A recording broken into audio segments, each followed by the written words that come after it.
Okay, so if we're gonna make money as a rapper, then we gotta establish our own personal record company and publishing company to get this thing going, baby. So check it out. Part 1, establish your own personal record company right here.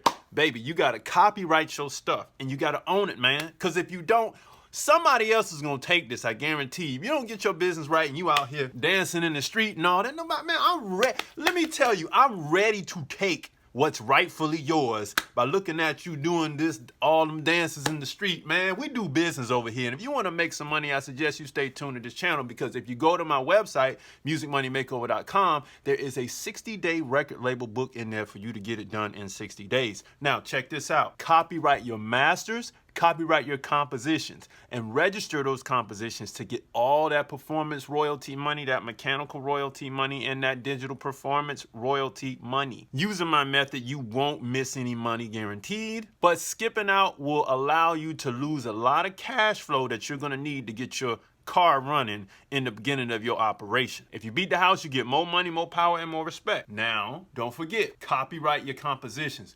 copyright your masters, okay? Use my book, the 60-Day Record Label, to get it done. And then also register all of those compositions at all of those companies I tell you to do in that book. I promise you, you'll thank me later for this thing, because if you make music, you should make money. So follow for more music business tips.